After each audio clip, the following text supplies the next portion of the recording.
अंतर्गामी से दूर होने वाला नहीं है। कैसे दूर होगा? कहते हैं राम नाम रूपी साबुन लगाओगे तभी मन का मैल दूर होगा। ये राम कथा है जो भगवान का नाम है, इससे मन की शुद्धि होती है। राम कथा सुनने से, भगवान का नाम लेने से मन की शुद्धि होती है। तो कहते हैं मन को शुद्ध करो, और भगवान की कथा सुनने से मन शुद्ध होगा। और फिर क्या करना है? चरित्र। क्योंकि मनुष्य की सुंदरता क्या है? कहते हैं चरित्र की सुंदरता ही मानव की सुंदरता है। तो कहते हैं चरित्र को सही रखो। जब मन को शुद्ध करोगे, चरित्र को सही रखोगे, तब कहते हैं राम की प्राप्ति होगी। राम, चरित्र और मानस। मातो बहन महाराज तुलसीदास जी महाराज के जन्म की कथा मैं आप लोगों को सुनाता हूं, क्योंकि तुलसीदास जी महाराज ने रामचरितमानस को लिखा।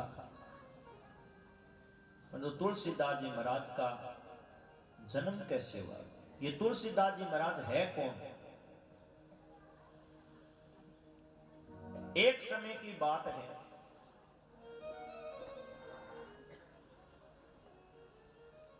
कि हनुमान जी महाराज ने रामायण की रचना की।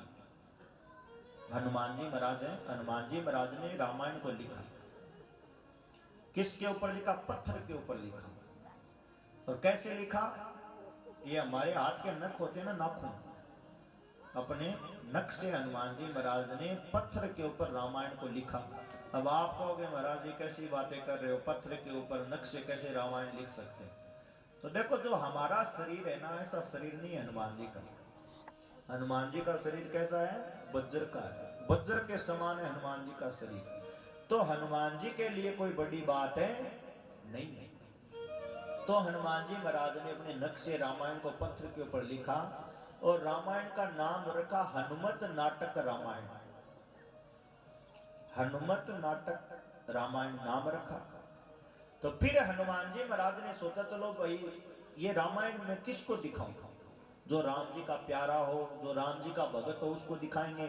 तो हनुमान जी महाराज ने उसी रामायण को, जो आदि कवि है, जो तुलसीदास जी से भी पहले हुए थे कवि, जिन्होंने रामायण को लिखा, क्या नाम है? आदि कवि वाल्मीकि जी महाराज।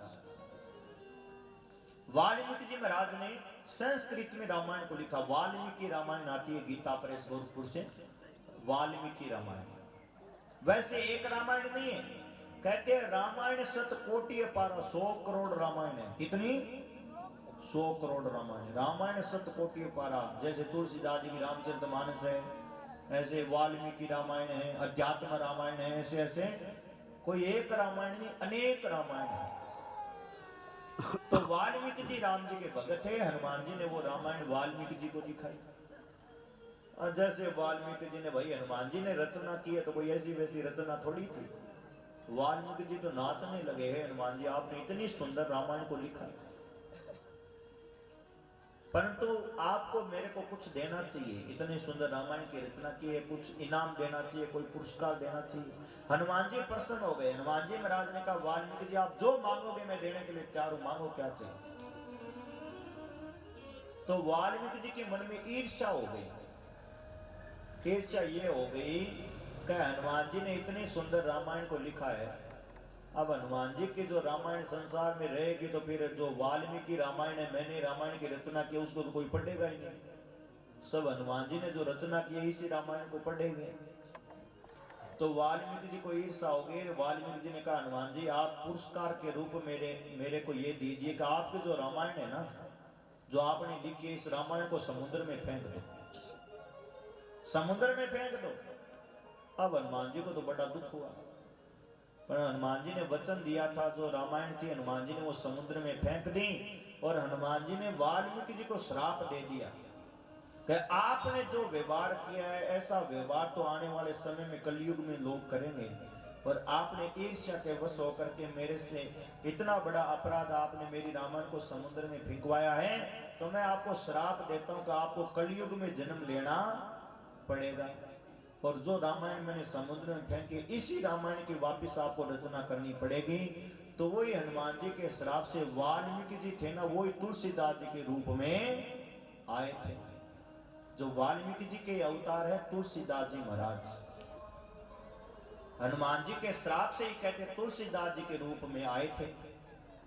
अब तुलसीदास जी महाराज का जन्म कैसे हुआ? माताओं बहन भाइयों, चित्रकूट जिले में राजापुर नाम का एक गांव है। राजापुर, चित्रकूट, जहां राम जी को वनवास हो गया था, तो राम जी ने चित्रकूट में निवास किया था। गए हो क्या चित्रकूट? कभी गए हो क्या? यहाँ घंटेल से कोई गया चित्रकूट? तो चूरू तो गए होंगे। चूरू और घंटेल दो ही जगह गए हो क्या? कभी कभी चित्रकूट है, अयोध्या है, ऋषिकेश है, बद्रीनाथ है, केदारनाथ है, तीर्थों में भी जाना चाहिए।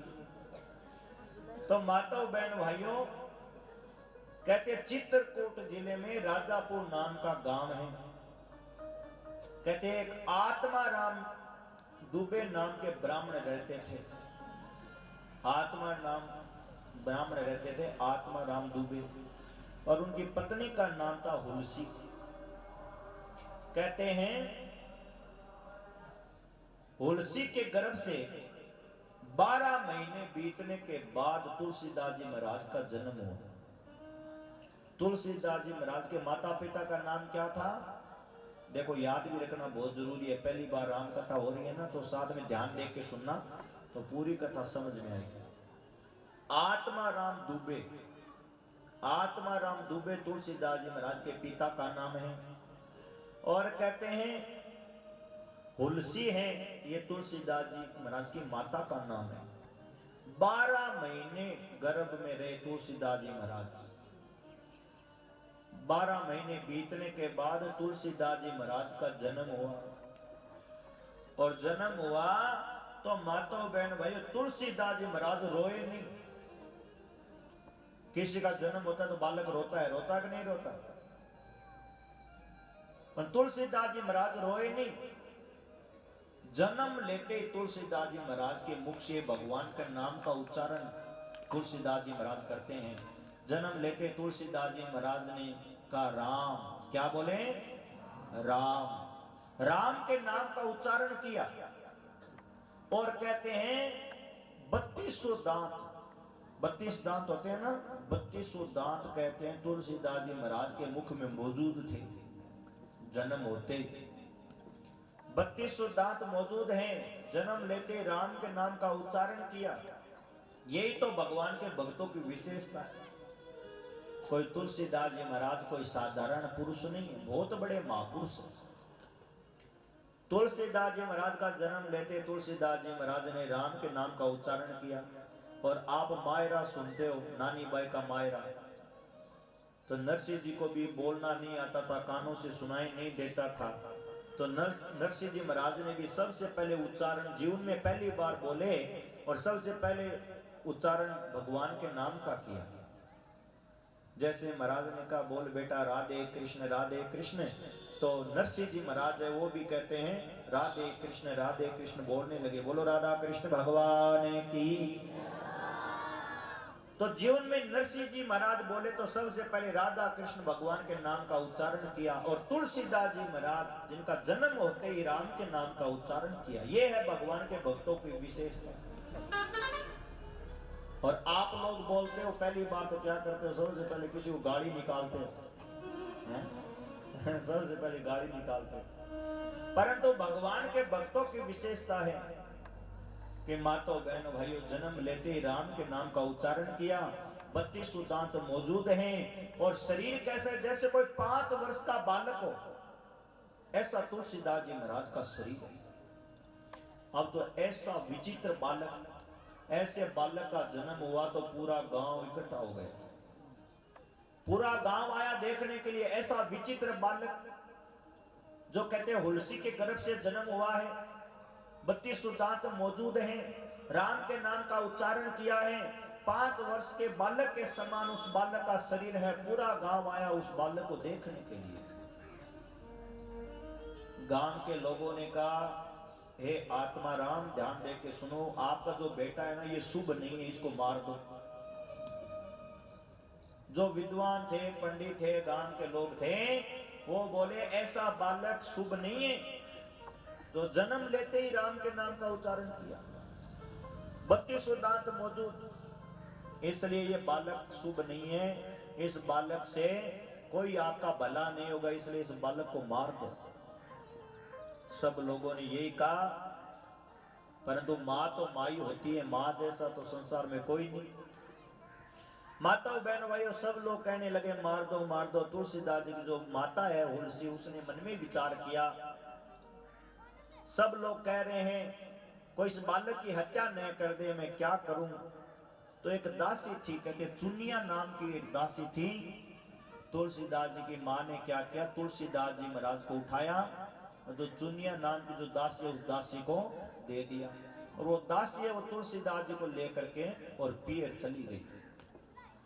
वो पियर चली गई और कुछ समय के बाद क्या हुआ, जो तुलसीदास जी के माता पिता थे वो भगवान के धाम में चले गए। अब तुलसीदास जी के माता पिता भी है नहीं, और जो चुनिया नाम की जो दासी थी जिसने तुलसीदास जी का लालन पालन किया, वो भी जब कहते हैं 5.5 वर्ष के तुलसीदास जी महाराज होए, उस समय कहते हैं वो जो दासी थी ना वो भी भगवान के धाम चली गई। अब तुलसीदास जी के माता पिता भी नहीं है, जिस दासी ने लालन पालन किया वो दासी है वो भी खत्म हो गई। तो तुलसीदास जी महाराज तो द्वार द्वार भटकने लगे, भीख मांगने लगे। परंतु तुलसीदास जी को देखते ही लोग क्या करते, अपने घर का दरवाजा बंद कर लेते। अरे भैया इस बालक को कोई भिक्षा मत देना, ये बालक शुभ नहीं है। जन्म होते ही इसके माता पिता वो खत्म हो गए। जिस दासी ने इस बालक का पालन किया था वो दासी है वो भी खत्म हो गई, ये बालक शुभ है नहीं है। तो तुलसीदास जी महाराज को सब धिक्कारने लगे, कोई भिक्षा नहीं देते। बेचारे तुलसीदास जी महाराज छोटे से बालक भूखे प्यासे भटकते रहते। परंतु पार्वती मैया को दया आई। पार्वती मैया को पता है कि इस बालक से समाज का बहुत भला होगा, ये बहुत बड़ा भगवान का भगत होगा। तो पार्वती मैया आती और अपने हाथों से तुलसीदास जी महाराज को भोजन कराता, भोजन करा करके और पार्वती मैया चली जाती। ऐसे तुलसीदास जी महाराज का लालन पालन होने लगा। कुछ लोगों ने देखा भैया ये कोई स्त्री आती है, इस बालक को रोज भोजन करा के जाती है। लोग छुप करके देखने लगे वो स्त्री कौन है, कहां से आती है। तो फिर पार्वती मैया ने भी आना बंद कर दिया। शंकर भगवान की प्रेरणा से श्री अनंतानंद जी के जो प्रिय शिष्य थे नरहरियानंद जी महाराज, नरहरियानंद जी महाराज ने उस बालक को ढूंढ निकाला और नरहरियानंद जी महाराज ने उसका नाम रखा राम बोला। क्योंकि तुलसीदास जी महाराज ने जन्म लेते ही राम के नाम का उच्चारण किया, इसलिए नाम रख दिया राम बोला। और माताओं बहन भाइयों तुलसीदास जी महाराज को लेकर के वो अयोध्या चले गए। और कहते हैं तुलसीदास जी महाराज की बुद्धि इतनी तेज थी कि कुछ जो एक बार गुरु के मुख से जो सुन लेते थे ना वो पूरा याद हो जाता था। तुलसीदास जी महाराज को बार बार याद करने की आवश्यकता नहीं पड़ती, एक बार जो गुरु ने सुना दिया वो पूरा याद हो गया। गायत्री मंत्र का उच्चारण किया, गुरु जी ने गायत्री मंत्र सिखाया नहीं, फिर भी तुलसीदास जी महाराज बिना सिखाए गायत्री मंत्र का उच्चारण करने लगे। एक बार जो सुन लेते वो याद हो जाता। राम मंत्र की दीक्षा दी, खूब विद्या अध्ययन करने लगे अपने गुरु के पास में रह करके। गुरु जी ने राम कथा सुनाई तुलसीदास जी महाराज को। और माताओं बहन भाइयों फिर जो नरहरियानंद जी महाराज वो तुलसीदास जी को लेकर के अयोध्या से काशी आ गए। काशी में आए और वहां कहते से सनातन जी के पास रहने लगे तुलसीदास जी महाराज।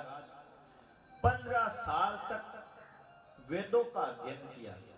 काशी में रह करके तुलसीदास जी महाराज ने 15 साल तक वेदों का अध्ययन किया। और फिर माताओं बहनों भाइयों अध्ययन करते करते 15 साल तक वहां रहे। फिर लोक वासना जगी तो गुरुजी से आज्ञा लेकर के तुलसीदास जी महाराज वापिस आ गए राजापुर अपने गांव। चित्रकूट जिले में गांव था ना तुलसीदास जी का, जहां जन्म हुआ था, राजापुर। तुलसीदास जी महाराज काशी से फिर वापिस अपने गांव राजापुर में आ गए। और वहां गांव के लोगों ने देखा, अरे भैया ये तो वही बालक है जिसका जन्म हुआ था, जन्म लेते राम के नाम का उच्चारण किया था, 32 दांत मौजूद थे, इतना बड़ा हो गया। अरे भैया अब गांव में आ गया तो इसके माँ बाप थे वो तो खत्म हो गए, चलो एक कुटिया बनाओ। तो गांव के लोगों ने एक कुटिया बना दी। तुलसीदास जी महाराज उस कुटिया में रहने लगे और गांव के लोगों को राम कथा सुनाने लगे। तुलसीदास जी महाराज, जो गांव के लोग थे ना, उनको राम कथा सुनाने लगे। सब लोग आते राम कथा सुनते, बड़ा आनंद होता। अरे भैया ये बालक तो बहुत ही सुंदर राम कथा सुनाता है, हम तो कह रहे थे इसको मार दो, ये शुभ नहीं है, ये तो बहुत ही अच्छी राम कथा सुना रहा है। तुलसीदास जी महाराज राम कथा सुनाने लगे। माताओं बहन भाइयों, कहते हैं भरद्वाज गोत्र की एक सुंदर कन्या थी, उसका नाम था रत्नावली। ब्राह्मण देवता आते थे कथा सुनने के लिए, उनकी कन्या थी, उसका नाम था रत्नावली। ब्राह्मण देवता ने क्या किया, अपनी कन्या रत्नावली का विवाह तुलसीदास जी महाराज के साथ में कर दिया। गांव के लोगों ने बार बार प्रार्थना की तो रत्नावली के साथ तुलसीदास जी महाराज का विवाह हो गया। और माताओं बहन भाइयों, जैसे तुलसीदास जी महाराज का विवाह हुआ तो माताएं तो होती है पतिव्रता, और मान लो तुलसीदास जी महाराज हो गए पत्नीव्रता।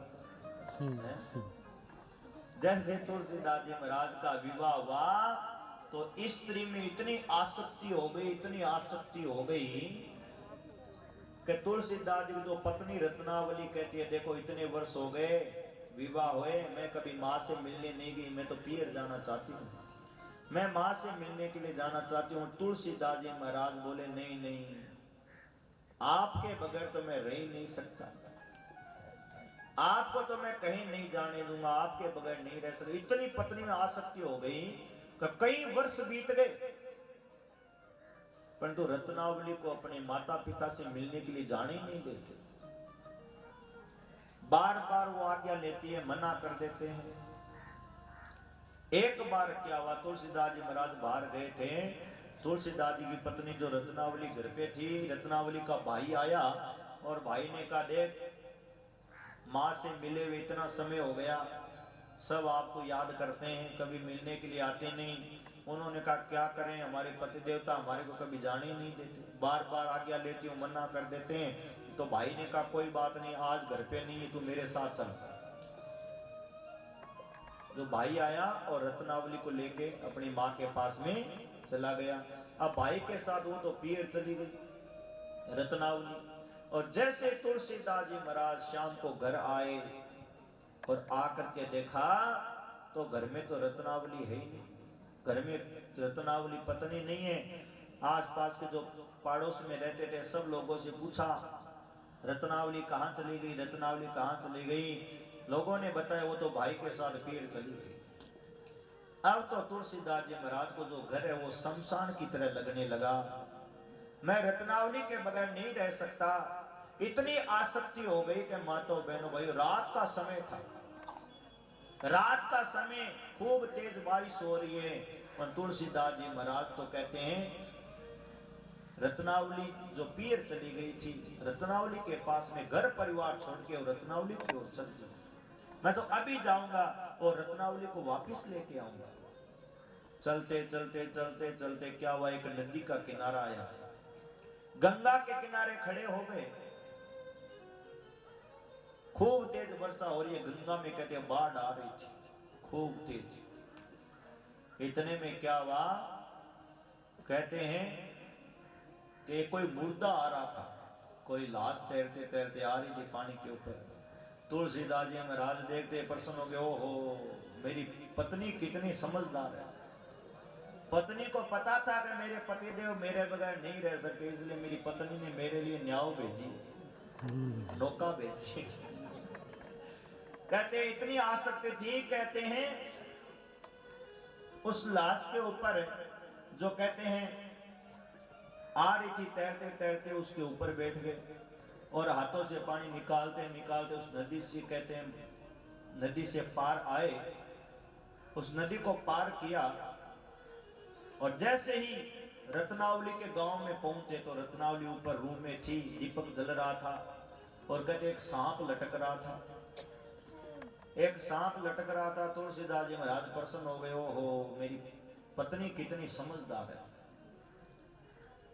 नदी के किनारे तो नौका भेज दी और अब यहाँ एक रस्सा डाल दिया कि पति देवता है वो रस्से को पकड़ के ऊपर आ जाएंगे। वो था सांप। तो तुलसीदास जी महाराज उसको पकड़ के जैसे ही कमरे में पहुंचे, जैसे रत्नावली ने तुलसीदास जी महाराज को देखा, अरे राम राम, इतनी रात को यहां तक कैसे पहुंचे? तुलसीदास जी महाराज ने कहा, हे रत्नावली, तू तो मेरे को बताए बगैर चली आई, मैं तेरे बगैर नहीं रह सकता। मैं कैसे आया? तेरी सहायता से तो आया।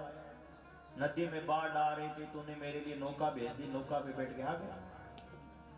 और कमरे में तूने ये जो रस्सी लटका रखी है ना मेरे लिए, मैं तो रस्सी को पकड़ के आ गया। रस्सी कहाँ? जैसे दीपक ले जाकर के देखा, रस्सी नहीं, वो तो सांप था। अब तो माताओं बहनों भाइयों, रत्नावली ने तुलसीदास जी महाराज को बहुत ही सुंदर बात कही। रत्नावली ने कहा, स्वामी, मेरा जो ये हार्ड मांस का शरीर है, मेरे हार्ड मांस के शरीर में आपकी इतनी ममता है, इससे कहते हैं, इससे थोड़ी ममता भी यदि, इतनी आसक्ति यदि भगवान में होती तो आपको राम जी की प्राप्ति हो जाती। यदि इतनी आसक्ति भगवान में होती तो आपको भगवान की प्राप्ति हो जाती। मातो बहनों भाइयों, जैसे तुलसीदास जी महाराज को ये बात कही रत्नावली ने, तो तुलसीदास जी महाराज को ज्ञान हो गया। रत्नावली ने कहा, इसे थोड़ी ममता भी यदि भगवान में होती तो आपका बेड़ा पार हो जाता। मेरा ये हार्ड मांस का शरीर, और हार्ड मांस के शरीर में इतनी आसक्ति, इसे थोड़ी भी परमात्मा में होती तो भगवान मिल जाते, बेड़ा पार हो जाता। इतनी बात कही तो तुलसीदास जी महाराज को ज्ञान हो गया। पत्नी को नमस्कार किया, आज से तू मेरी पत्नी नहीं, आज से तू मेरी गुरु है, तूने मेरे को ज्ञान दिया है। अब मैं इस हार्ड मांस के शरीर से आसक्ति नहीं करूंगा, अब तो भगवान से आसक्ति करूंगा और भगवान की प्राप्ति करूंगा। उसी समय पत्नी का त्याग कर दिया। और मातो बहन भाइयों, तुलसीदास जी महाराज कहते हैं वहां से चल दिए और चलते चलते प्रयाग में आए। प्रयाग जहाँ कुंभ का मेला लगता है ना, प्रयाग आ गए। जो गृहस्थी का वेश था उस वेश का त्याग कर दिया तुलसीदास जी महाराज ने। गृहस्थी के वेश का त्याग किया, साधु का वेश धारण कर लिया और काशी में पहुंच गए जहां शंकर भगवान का धाम है। और वहां पहुंचते ही तुलसीदास जी महाराज ने कागभूषण जी महाराज के दर्शन किए।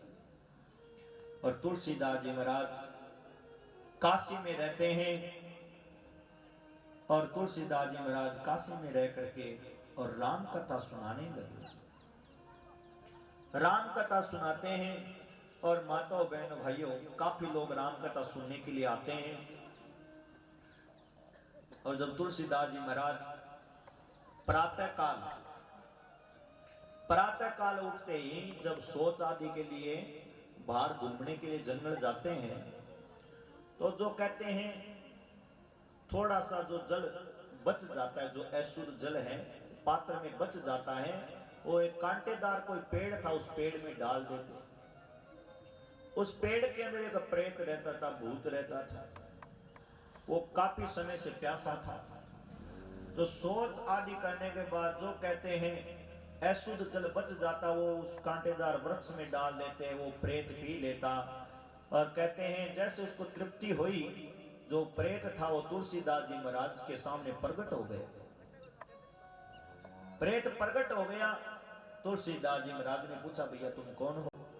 वो बोला, मैं तो प्रेत हूं, मैं प्रेत हूं और आपने मेरे को जल पिलाया। मैं बहुत समय से प्यासा था और आपने मेरी प्यास बुझा दी। अब आप मांगो, आपको क्या चाहिए? आप मांगोगे मैं देने के लिए तैयार हूं, मैं दे सकता हूं, मांगो आपको क्या चाहिए। तुलसीदास जी महाराज ने कहा भैया तू देना ही चाहता है तो एक काम कर, मेरे को राम जी के दर्शन कराओ, मैं राम जी का दर्शन करना चाहता हूं। उसने कहा मैं राम का दर्शन कराता तो मैं खुद ही भूत क्यों बनता भाई, मैं प्रेत बना हुआ आपके सामने खड़ा हूं, यदि राम का दर्शन करा देता, इतनी शक्ति होती तो मेरे को भूत बनने की क्या आवश्यकता थी। मैं राम का दर्शन तो नहीं करा सकता, हाँ एक उपाय बता सकता हूं राम तक पहुंचने का, बताओ क्या उपाय है। तो प्रेत बोला हे तुलसीदास जी महाराज, जब आप राम कथा करते हो ना तो आपकी राम कथा में हनुमान जी महाराज आते हैं राम कथा सुनने के लिए। आपकी कथा में हनुमान जी महाराज आते हैं और पहचान क्या है कि कथा शुरू होने से पहले यानी सबसे पहले आते हैं। देखो कथा सुनने का तरीका क्या है। उस प्रेत ने कहा हनुमान जी महाराज सबसे पहले आते हैं कथा में, सबसे पहले, और सबसे लास्ट में जाते हैं आरती होने के बाद। और एक साइड में अकेले बैठते हैं, किसी के पास में नहीं बैठते, दूर बैठते हैं, एक साइड में अकेले बैठते हैं। और रूप कैसा है, कहते हैं कोडी का रूप धारण करके आते हैं। कोड है और खूब मक्खियां आदि उनके शरीर पे बैठी रहती है, खून पीप आदि निकलता रहता है, ऐसा वेश धारण करके आते हैं हनुमान जी महाराज कथा में। खून पीप आदि निकल रहा है, शरीर में कोड है, सबसे पहले आते हैं, एक साइड में अकेले बैठते हैं, सबसे लास्ट में जाते हैं, वही हनुमान जी महाराज आपकी कथा में आते हैं। उनको पकड़ लेना, राम जी के दर्शन हो जाएंगे। अब तो माताओं बहनों भाइयों, तुलसीदास जी महाराज तो प्रातः काल होते राम कथा सुनाने के लिए बैठ गए और देख रहे थे पहले कौन आएगा, तो सबसे पहले हनुमान जी महाराज आएगा। बूढ़े का सा रूप धारण किए हुए, कोड खून पीप आदि निकल रहा है, आए और एक साइड में अकेले बैठ गए। तुलसीदास जी महाराज राम कथा सुनाते सुनाते, और उस दिन तो जल्दी राम कथा की पूर्णावती की, आरती की, सब लोग चले गए। फिर हनुमान जी महाराज जाने लगे, तुलसीदास जी महाराज ने उनके चरणों को पकड़ लिया। हे हनुमान जी महाराज, आपने बहुत बड़ी कृपा की। अरे हनुमान जी महाराज ने कहा अरे भैया दूर हो जाओ, दूर हट जाओ, दूर हट जाओ, मेरे कोड है आपके भी हो जाएगा, दूर हो जाओ। तुलसीदास जी महाराज ने कहा नहीं नहीं, आज मैं आपके चरणों को नहीं छोड़ूंगा, आप कोई और नहीं, आप तो साक्षात हनुमान जी महाराज हैं। अब हनुमान जी महाराज समझ गए भैया ये तो पैर छोड़ेगा नहीं। तो हनुमान जी महाराज हैं, तुलसीदास जी महाराज के सामने प्रकट हो गए। बोलो हनुमान जी महाराज की जय हो। प्रकट हो गए। हनुमान जी महाराज ने कहा मांगो क्या चाहिए, क्या चाहते हो। तुलसीदास जी महाराज ने कहा हे हनुमान जी महाराज, मैं तो राम जी का दर्शन करना चाहता हूं, आप कृपा करो राम और लक्ष्मण के दर्शन कराओ, राम और लक्ष्मण के दर्शन कराओ। हनुमान जी महाराज ने कहा ठीक है, आप एक काम करो, चित्रकूट चले जाओ। क्यों, काशी में हनुमान जी ने दर्शन दिए, तो हनुमान जी ने कहा आप चित्रकूट जाओ, चित्रकूट में आपको राम और लक्ष्मण के दर्शन हो जाएंगे। फिर तुलसीदास जी महाराज काशी को छोड़ के चित्रकूट में आ गए। और जैसे चित्रकूट में आए, चित्रकूट में राम घाट है गंगा के किनारे, मंदाकिनी गंगा मैया है चित्रकूट, जहां माता अनुसुईया ने गंगा को प्रकट किया था, तो वह राम घाट है। राम घाट पे आकर के तुलसीदास जी महाराज ने आसन जमाया है। और कामदगिरी पर्वत है चित्रकूट में, लोग काफी जाते हैं। अभी पीछे हमारा जो प्रोग्राम था गए थे, तो कामदगिरी पर्वत की परिक्रमा करते हैं। तो खूब तुलसीदास जी महाराज राम घाट पे रहते हैं, भजन करते हैं, कामतानाथ भगवान की परिक्रमा करते हैं। उसी समय कहते हैं राम और लक्ष्मण दोनों भाई घोड़े पे बैठ करके हाथ में धनुष बांध लिए हुए आ रहे थे। तुलसीदास जी महाराज जा रहे थे, उनके आगे से घोड़े पे बैठे राम और लक्ष्मण निकल के आगे से चले गए। फिर हनुमान जी महाराज आए, पूछा दर्शन हो गए। तुलसीदास जी महाराज ने कहा किसके, कि राम लक्ष्मण के दर्शन नहीं हुए, अभी तो गए थे घोड़े पे बैठे। तुलसीदास जी महाराज ने कहा हनुमान जी महाराज क्या बताऊं, मैंने तो सोचा कोई राजा के बेटा राजकुमार होंगे, और मैंने तो यही सोचा कि हाथ में धनुष बांध लिए वे जीवों की हत्या करते हैं, कितना पाप करते हैं, मेरे को पता नहीं था कि यही राम और लक्ष्मण है। अब कृपा करो फिर से दर्शन कराओ। तो हनुमान जी महाराज ने कहा अब की बार भूल मत करना, आपको कल फिर से प्रातः काल दर्शन होंगे। तुलसीदास जी महाराज ने कहा ठीक है। तुलसीदास जी महाराज राम घाट पे बैठे हैं, पर राम घाट पे तुलसीदास जी महाराज चंदन घिस रहे थे, चंदन घिस रहे थे। उसी समय बालक का रूप धारण किए हुए राजकुमार राम और लक्ष्मण दोनों भाई आ गए, और तुलसीदास जी महाराज को कहते बाबा, ओ बाबा हमारे को भी चंदन दे दो। चंदन मांगने लगे भगवान, परंतु तुलसीदास जी महाराज फिर भी नहीं पहचान पाए कि यही राम और लक्ष्मण है। हनुमान जी समझ गए फिर से भूल कर रहे हैं, तो हनुमान जी ने क्या किया, तोते का रूप धारण किया, और तोते का रूप धारण करके हनुमान जी महाराज एक दोहा बोलते हैं।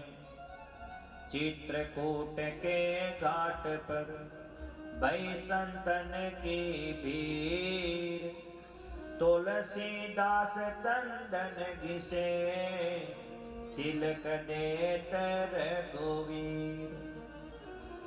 हनुमान जी महाराज एक दुआ बोलते हैं, और किस प्रकार से तुलसीदास जी महाराज चंदन घिस रहे हैं और राम और लक्ष्मण चंदन मांग रहे हैं। किस प्रकार से चित्रकूट के घाट घाट पे तुलसी जोबे बाट, चित्रकूट की घाट घाट पर तुलसी देखे बाट, राम मेरे घर आया, राम मेरे घर आया, राम मेरे घर आया। चित्रकूट की घाट घाट पर चित्रकूट घर आया, राम मेरे घर आया, राम मेरे घर आया।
चित्रकूट के घाट पे भई संतन की भीड़, और तुलसीदास चंदन जिसे तिलक देत रघुवीर। तुलसीदास जी महाराज समझ गए यही मेरे राम जी और लक्ष्मण जी हैं। तुलसीदास जी महाराज तो सुध बुध भूल गए और राम जी के चरणों में गिर गए। हृदय गदगद हो गया, नेत्रों में जल भराया। हे प्रभु, आपने बहुत बड़ी कृपा की, आपने मेरे को दर्शन दिए। राम जी ने चंदन लिया, अपने माथे में भी लगाया और तुलसीदास जी के भी तिलक कर दिया। तुलसीदास जी महाराज ने राम और लक्ष्मण के प्रेम से दर्शन किए और दर्शन दे करके राम जी वहां से अंतर ध्यान हो गए। बोलो तुलसीदास जी महाराज की जय हो। फिर हनुमान जी महाराज ने आज्ञा दी, है तुलसीदास जी महाराज, अब आप चित्रकूट को छोड़ करके और अब आप अयोध्या चले जाओ। हनुमान जी से आज्ञा लेकर के तुलसीदास जी महाराज वहां से प्रयाग आए। वहां माघ का मेला था। वहां कहते भरद्वाज और याज्ञवल्क्य मुनि के दर्शन हुए।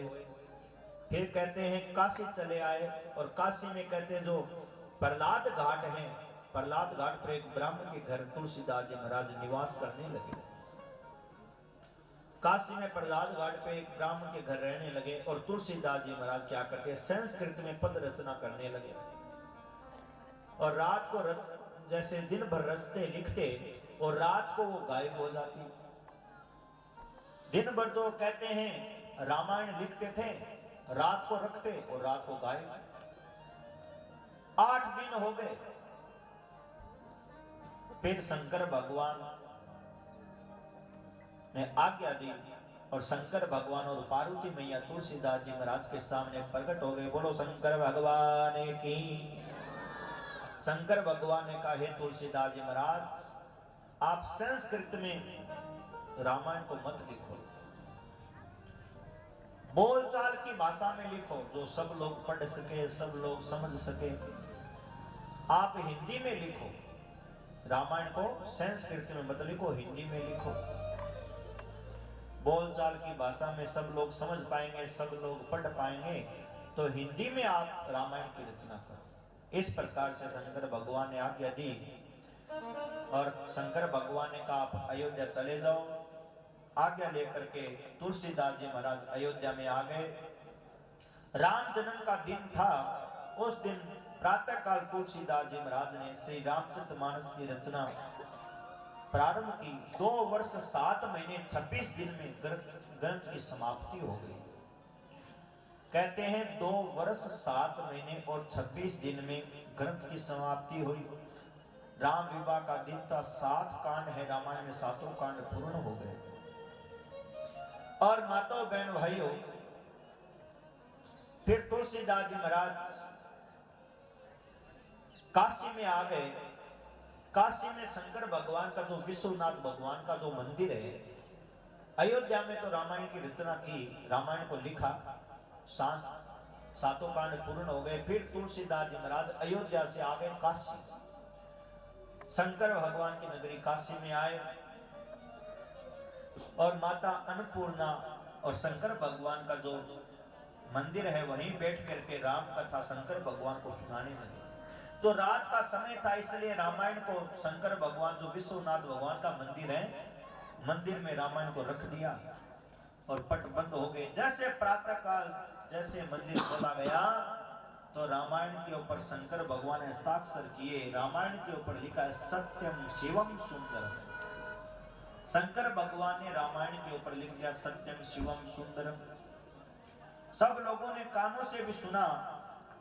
रामायण का प्रचार दिनों दिन, तुलसीदास जी महाराज की जो रामायण है इसका प्रचार दिनों दिन बढ़ने लगा। सब लोग पढ़ने लगे, राम कथा सुनने लगे।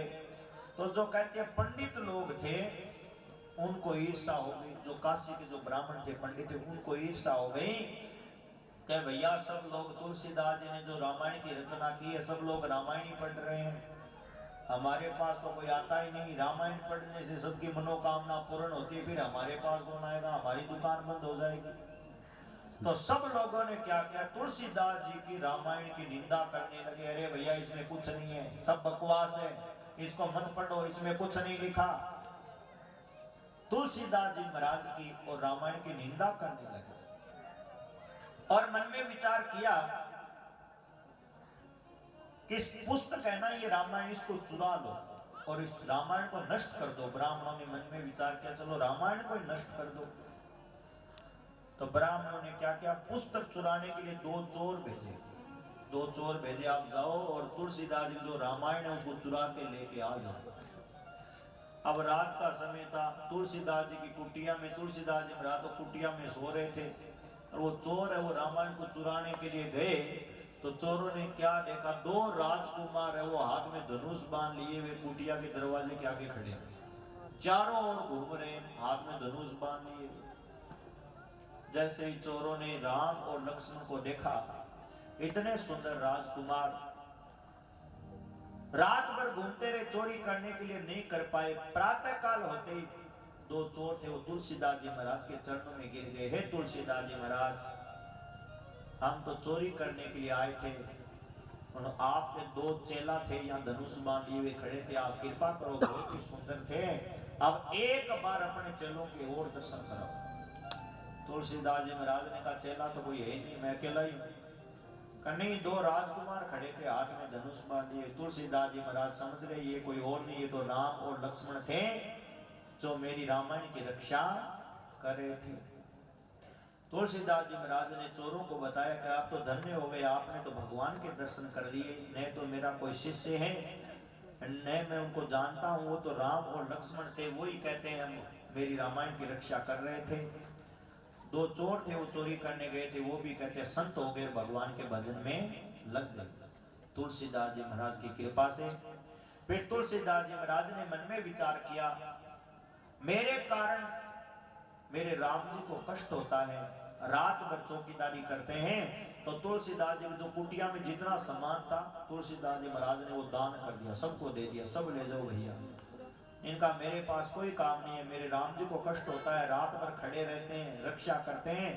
तो पूरा सामान है वो लुटा दिया, पूरा सामान लुटा दिया। और जो पुस्तक थी ना रामायण, वो अपने टोडरमल मित्र थे तुलसीदास जी महाराज के, उनके घर पे रख देते हैं तुलसीदास जी महाराज। फिर कहते हैं तुलसीदास जी महाराज एक दूसरी प्रीति भी लिखने लगे, खूब प्रेम से लिखते हैं। पुस्तक का प्रचार दिनों दिन बढ़ने लगा। पंडितों ने मन में विचार किया क्या करें, चोर गए थे वो भी भजन में लग गए, तुलसीदास जी महाराज के रामायण को नष्ट कैसे करें, तुलसीदास जी की निंदा हो, फजीती हो, क्या करें।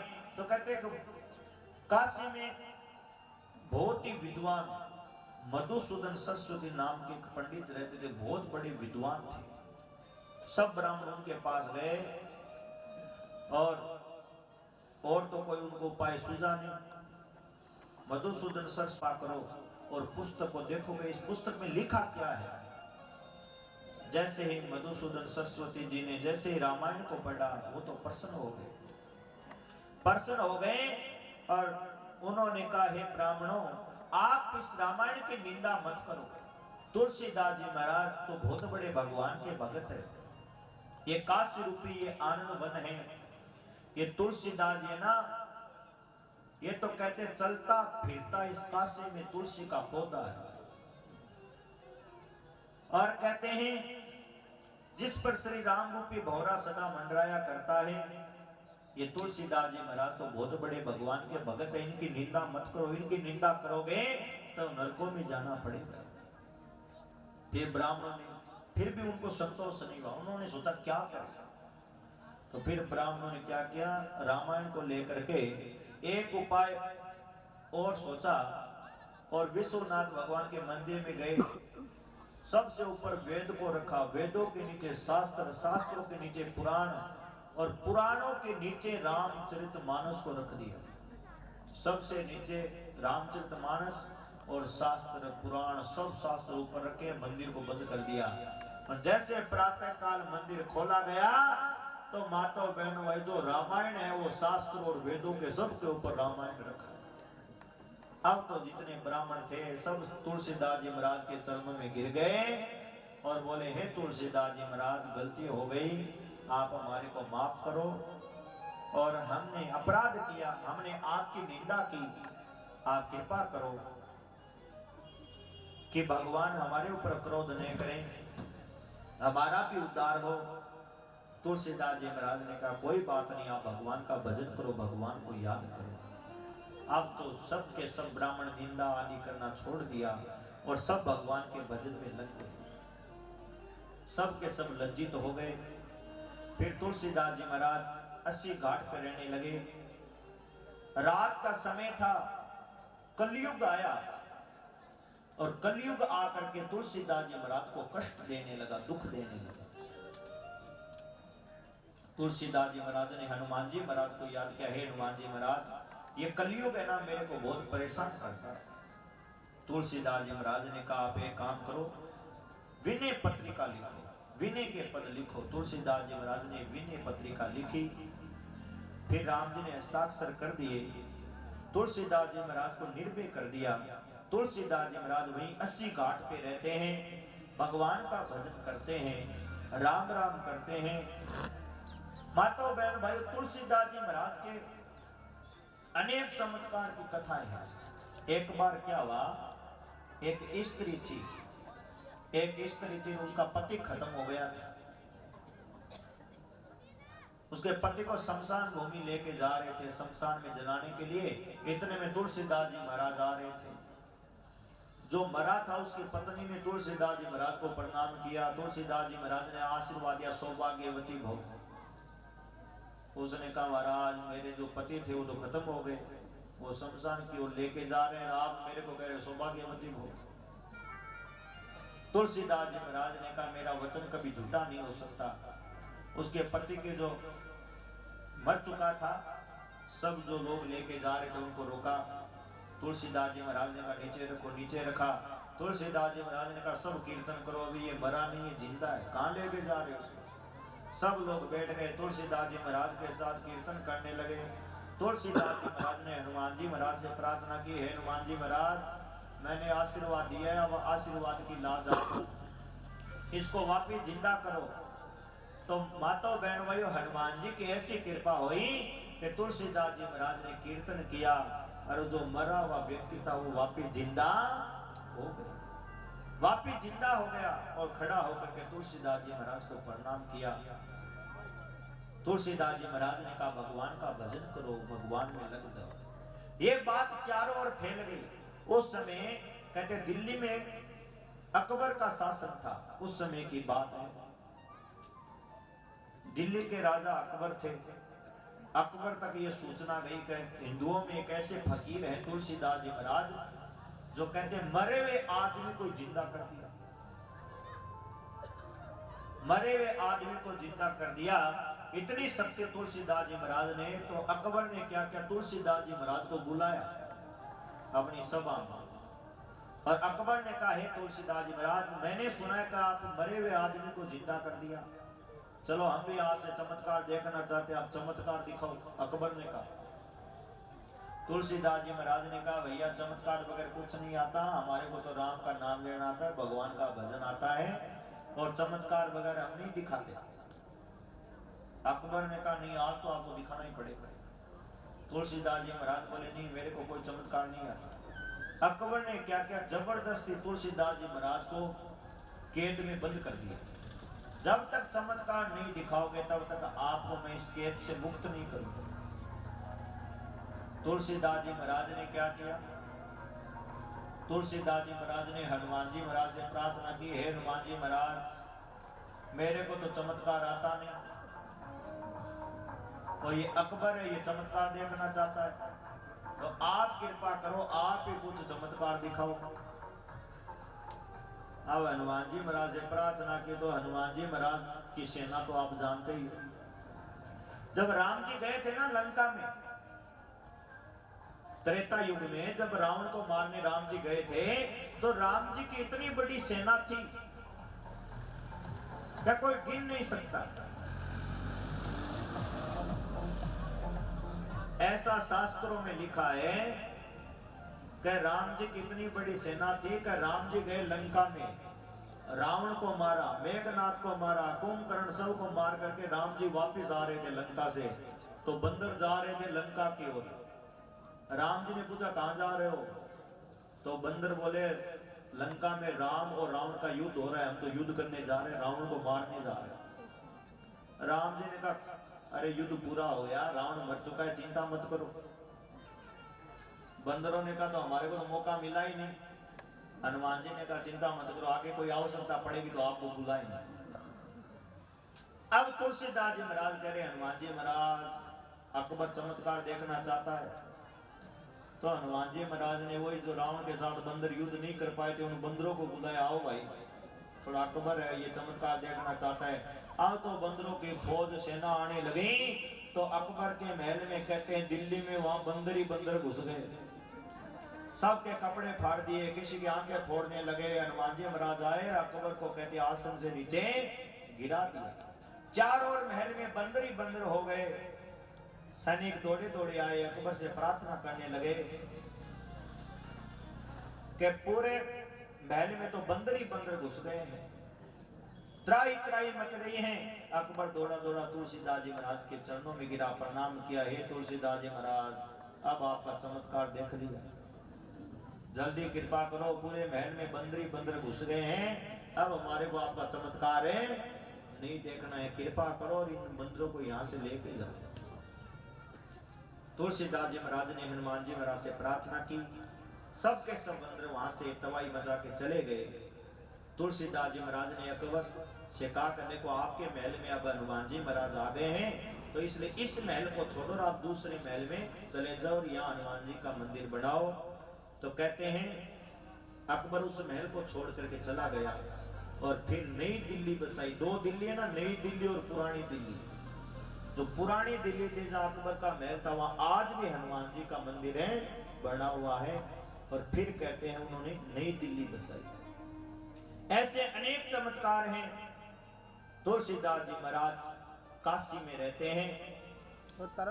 80 घाट पे राम राम करते करते संवत 1680 श्याम कृष्ण तृतीया शनिवार का दिन था। 80 घाट पे तुलसीदास जी महाराज राम राम करते करते तुलसीदास जी महाराज ने अपने शरीर का त्याग किया और तुलसीदास जी महाराज भगवान के धाम में चले गए। बोलो सियावर रामचंद्र भगवान की। तो सबसे पहले तुलसीदास जी महाराज ने वंदना की, सब देवी देवताओं की वंदना की। देखो और जितने भी ग्रंथ है ना, जितनी वंदना तुलसीदास जी महाराज ने रामायण में की है, इतनी वंदना और किसी ग्रंथ में नहीं। सबसे पहले तुलसीदास जी महाराज सब देवी देवताओं की, यहां तक कि दुष्ट लोग हैं उनकी भी वंदना की। सबको प्रणाम करते हैं तुलसीदास जी महाराज। वर्णानामर्थ संगानाम रसानाम छंदसामपि मंगलानाम च कर्तारो वंदे वाणी विनायको। सबसे पहले तुलसीदास जी महाराज सरस्वती मैया और गणेश भगवान की वंदना करते हैं, जो बुद्धि के दाता करते हैं, क्योंकि विघ्नों को मैं गणेश भगवान और सरस्वती मैया की वंदना करता हूं, जो मंगलों को करने वाले हैं, जो बुद्धि के दाता हैं। सरस्वती मैया जो कहते हैं विद्या की देवी हैं, इनके शक्ति से हम कोई भी शब्द का उच्चारण करते हैं। ऐसे गणेश भगवान और जो सरस्वती मैया है उनकी वंदना की। और गणेश भगवान और सरस्वती मैया को प्रणाम करके तुलसीदास जी महाराज आगे प्रणाम कर रहे हैं।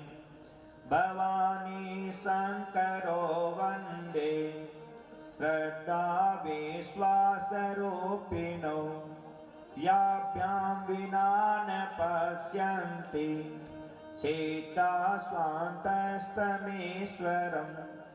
श्रद्धा और विश्वास के स्वरूप। देखो भक्ति के दो बेटा है। आप लोग भागवत कथा सुनते हो ना, भागवत कथा में भक्ति के दो बेटा है, ज्ञान और वैराग्य। ये दो बेटा है भक्ति के। तो भक्ति के माता पिता कौन है? श्रद्धा और विश्वास, ये भक्ति के माता पिता है। श्रद्धा और विश्वास यानी शंकर भगवान और पार्वती मैया। शंकर भगवान और पार्वती मैया ना ये भक्ति के माता पिता है।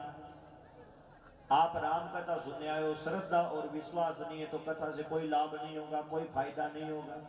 इसलिए श्रद्धा और विश्वास होना बहुत जरूरी है, क्योंकि श्रद्धा और विश्वास ये भक्ति के माता पिता है। तो शंकर भगवान और पार्वती मैया को तुलसीदास जी महाराज कहते मैं प्रणाम करता हूं, वंदना करता हूं। और कहते हैं कविश्वर, कवि कौन है? आदि कवि वाल्मीकि जी महाराज। और कपीश्वर, कपीश्वर है यानी हनुमान जी महाराज। अब मैं आदि कवि वाल्मीकि जी और कपीश्वर हनुमान जी महाराज की मैं वंदना करता हूं। तुलसीदास जी महाराज कहते हैं मैं माता सीता की मैं वंदना करता हूं, बार बार प्रार्थना करता हूं जो जगत की उत्पत्ति स्थिति और कहते हैं पालन करते हैं पार्वती मैया, और जिनका सुमरन करने मात्र से सब कार्य सिद्ध हो जाते हैं, जो गणों के स्वामी और हाथी के मुख वाले हैं। ऐसे गणेश भगवान हैं जो बुद्धि की राशि है, जो हम सबको बुद्धि प्रदान करते हैं। ऐसे गणेश भगवान की मैं वंदना करता हूं, और जिनकी कृपा से तुलसीदास जी महाराज कहते हैं मुकम करोति वाचालम पंगुम लगे यते गिरि यत कृपातम हमंदे परमानंद माधवम। जिनकी कृपा से कहते हैं लंगड़ा आदमी होता है ना, लंगड़ा आदमी वो भी चलने लग जाता है, गूंगा आदमी होता है ना वो भी बोलने लग जाता है। किसकी कृपा से? भगवान की कृपा से। यदि भगवान की कृपा हो जाए तो लंगड़ा आदमी बड़े बड़े पर्वतों पे चढ़ जाता है, गूंगा आदमी बोलने लग जाता है, मंत्रों का उच्चारण करने लग जाता है। ऐसे भगवान है, उनके चरणों में मैं बार बार प्रणाम करता हूं।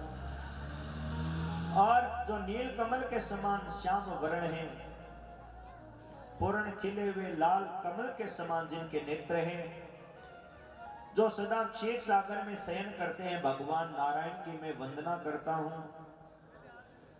और अब मैं गुरु की वंदना करता हूं। तुलसीदास जी महाराज कहते जो नर रूप में हरि है, तो गुरु है वो भगवान के ही समान है, इसलिए मैं गुरु की वंदना करता हूं। तुलसीदास जी महाराज गुरु की वंदना करते हुए बंदो गुरु पद पद में परागा क्या कह रहे हैं?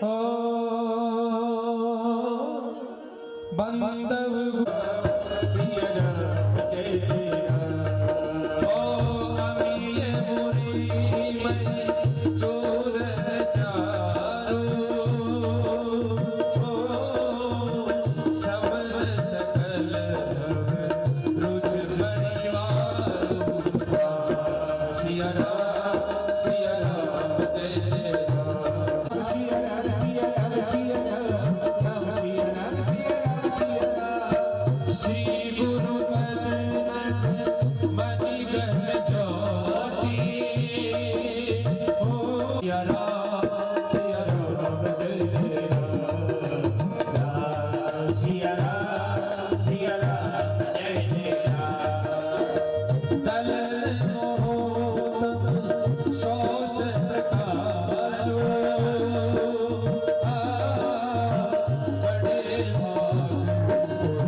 रामचंद्र भगवान की जय हो।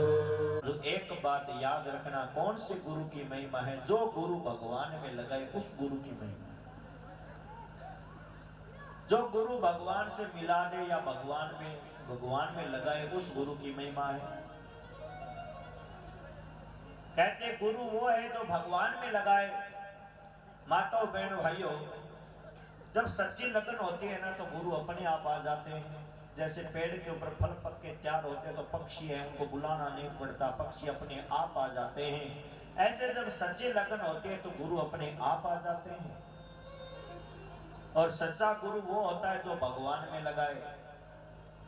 और आजकल क्या हो रहा है, गुरु लोभी चेला लालची, गुरु लोभी चेला लालची, दोनों खेले दांव और दोनों डूबे परशुराम पेट पत्थर की नाव।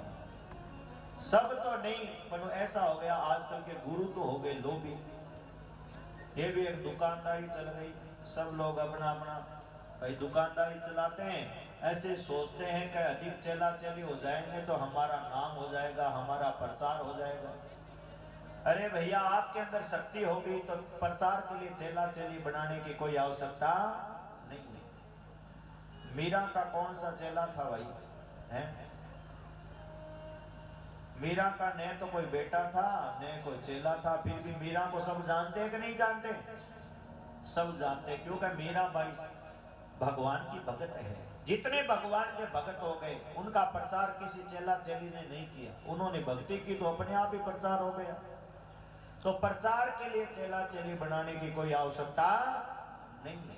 जब आपके अंदर शक्ति होगी तो अपने आप प्रचार हो जाएगा। आजकल के गुरु लोभी हो गए, खूब चेला चेली हो जाएंगे, प्रचार हो जाएगा, खूब हमारे पास धन आएगा, खूब माला माल हो जाएंगे। तो गुरु के अंदर तो हो गया लोभ, सबका तो नहीं पर अधिकतर देखा जा रहा है आजकल यही हो रहा है। गुरु तो लोभी हो गए, चेला हो गए लालची। चेला लालची हो गए भाई, गुरु जी के चरणों में गुरु पूर्णिमा आएगी तो 500 रुपए 1000 रुपए चढ़ा देंगे, तो गुरु जी के चरणों में रुपए पैसा चढ़ाएंगे तो हमारे पाप कट जाएंगे। तो भाई रुपए पैसा चढ़ाने से पाप कटते तो फिर ये धनवान लोग ये तो कभी पापी होते ही नहीं, इनके तो पाप कट जाते, रुपए देके पाप काट लेते। तो गुरु हो गए लोभी, चेला हो गए ऐसे लालची। ऐसे गुरु और चेला इन दोनों का ही कल्याण नहीं होता, दोनों ही नरकों में चले जाते हैं।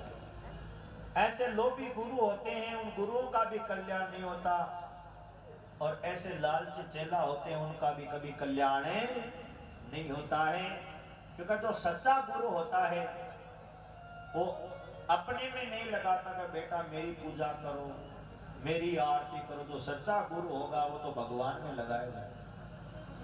सच्चा गुरु होता है वो भगवान में लगाता है, वो संबंध जोड़ता नहीं है, वो तो संबंध संसार से तोड़ता है। जो अपने में लगाए, अपना ही नाम ले, अपनी पूजा करवाए, समझो वो गुरु नहीं, वो काल नेमी है। वहां से सावधान होने में ही आपका फायदा है। क्योंकि आजकल नकली भी बहुत घूम रहे हैं, तो इसलिए माता बहन भाई जो असली गुरु होगा वो भगवान में लगाएगा। आप संबंध किसी से मत जोड़ो। भाई मीरा के भी गुरु थे रैदास जी महाराज, मतलब मीराबाई क्या कहते हैं, मेरे तो गिरधर गोपाल दूसरों में कोई, जाके सिर मोर मुकुट मेरो पति सोई। बताओ मीरा ने किसी से संबंध जोड़ा? गुरु से भी संबंध नहीं जोड़ा।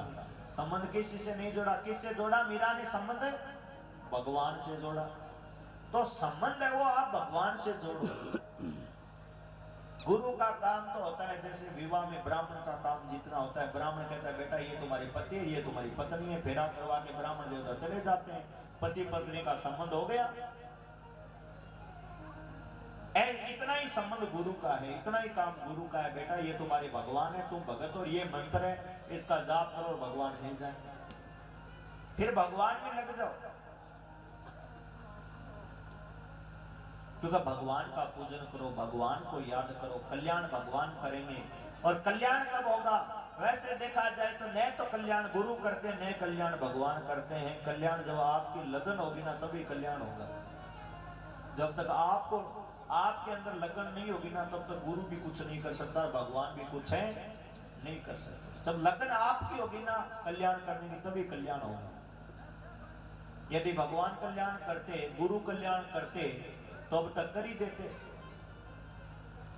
अपने अंदर लगन नहीं है, जब आपके अंदर लगन होगी ना, भाई किसी ने आपको घर पे बुलाया भोजन करने के लिए और भोजन आपके आगे रख दिया, आपको भूख ही नहीं है, आप भोजन को खा ही नहीं रहे हो तो भूख मिटेगी क्या? बताओ भाई, भोजन खाओगे तभी तो भूख मिटेगी।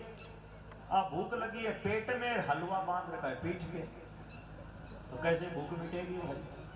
ऐसे गुरु बनाओ, गुरु बनाओ, गुरु बनाने से कल्याण होता तो लाखों लोगों ने गुरु बना लिया, सबका हो ही जाता।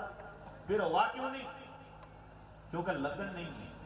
केवल गुरु बनाने से कल्याण नहीं होता, जब तक लगन नहीं होगी ना तब तक कल्याण नहीं होगा। जब सच्ची लगन होगी कि मेरा कल्याण हो जाए, मेरा कल्याण हो जाए, तो गुरु अपने आप ही आएगा, भगवान खुद आएंगे। पर तो इसलिए लगन लगाओ। गुरु की महिमा भगवान से भी बढ़कर है, पर तो ये भी ध्यान रखना चाहिए कौन से गुरु की महिमा है। जो गुरु भगवान में लगाए उस गुरु की महिमा है, तो अपने में लगाए उस गुरु की महिमा नहीं है। जो भगवान में लगाए, जो भगवान से मिलाए, जो भगवान का दर्शन कराए, जो कहते हैं अंधकार को दूर करे और प्रकाश में खड़ा कर दे, उस गुरु की महिमा। इस प्रकार से गुरु की वंदना की, जो हमारे सब दोषों का नाश करते हैं, जो अंधकार से निकाल के प्रकाश में खड़ा करते हैं, जो गुरु हमारे को ज्ञान देते हैं, जो गुरु भगवान से मिलाते हैं, जो गुरु भगवान में लगाते हैं। तुलसीदास जी महाराज कहते हैं उन गुरु की मैं वंदना करता हूं। और अब तुलसीदास जी महाराज क्या कह रहे हैं, किसकी वंदना कर रहे हैं? जो पृथ्वी के देवता है, जो पृथ्वी के देवता है। पृथ्वी के देवता कौन है भाई? पृथ्वी के देवता है ब्राह्मण। तुलसीदास जी महाराज ब्राह्मणों की वंदना करते हैं, प्रणाम करते हैं। क्या करें? बंदो प्रथम महेश्वर चरना, ओ बंदो प्रथम